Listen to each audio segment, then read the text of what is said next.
হুজুররা যাই বলুক, কোরআন বিরোধী হোক হাদিস বিরোধী হোক, তাই মানবো, এইরকম মানা না জায়েজ।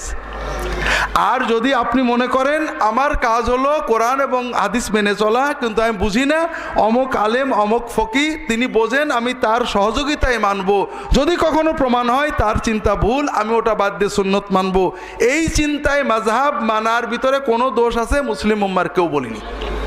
আর এই রকম না মেনে আপনি ইসলাম মানতে পারবেন না। আমার কাছে এসে ঝগড়া করে, হুজুর এই হাদিসটা সহি না।